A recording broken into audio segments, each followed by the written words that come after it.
పైరవీలు లీకేజీలు లంచాలకు తావలేకుండా రాజ్గర్ మేళా వేదికగా ఉద్యోగాలు భర్తీ చేస్తున్న ఘనత మోడీ ప్రభుత్వాన్ని కొనియాడారు కేంద్ర మంత్రి బండి సంజయ్. గత 3 ఏళ్లలో 11 లక్షల ఉద్యోగాలను భర్తీ చేసినట్లు ఆయన తెలిపారు.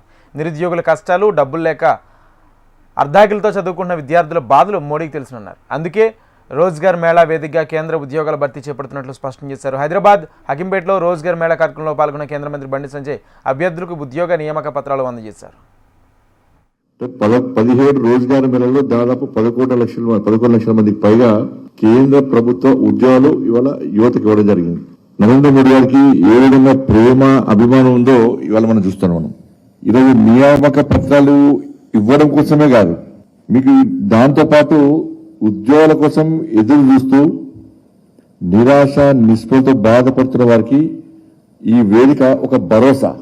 ప్రతి సంవత్సరం కూడా రోజ్గార్ మేళా పెడుతూనే ఇవాళ నిర్విరామంగా, నిర్విఘ్నంగా, ఎక్కడ ఎలాంటి మీరు ఎవరికైతే పైరోలు చేయలేదు కదా, ఎవరికి డబ్బులు తీయలేదు కదా, పేపర్ లీక్ కాలేదు కదా, మీకు ఉద్యోగం వస్తానికి ఒక విశ్వాసంతో రావాలని ఒక విశ్వాసంతో, ఒక ఆత్మవిశ్వాసంతో, ఎస్ మా పేరెంట్స్ కు మా మీద ఆశ ఉంది, మా పేరెంట్స్ కళను నెరవేర్చాలి అన్న ఒక లక్ష్యంతో మేము స్థిరపడాలని చెప్పి ఇవాళ మీరు కష్టపడ్డారు కాబట్టి ఈ ఉద్యోగాలు వచ్చినాయి.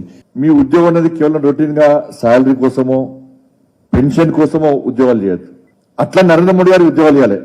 సరే, మీ కుటుంబాన్ని పోషించుకోవడం, మీ తల్లిదండ్రుల యొక్క ఆశ నెరవేర్చడం, దాంతోపాటు మీరు చేస్తున్న ఉద్యోగం ఈ దేశం కోసం, ఈ సమాజం కోసం ఉపయోగపడాలని చెప్పి ఒక లక్ష్యంతో, దాంతోపాటు మీకు ఇచ్చినటువంటి బాధ్యతలను మంచి ఆలోచనతో దాన్ని నెరవేర్చే ప్రయత్నం చేయడం, ఉన్న టెక్నాలజీ వాడుకోవడం, దాని ద్వారా ఒక మంచి ఉద్యోగస్తులుగా మీరు పేరు తెచ్చుకోవడం కోసం మాత్రమే నరేంద్ర మోడీ గారు ఇలా మీకు ఉద్యోగాలు ఇచ్చారు. మీరు ఒక స్ఫూర్తిదాయంగా నిత్య జీవితం గడపడానికి ఇలా ఉద్యోగాలు ఇచ్చిన పరిస్థితి.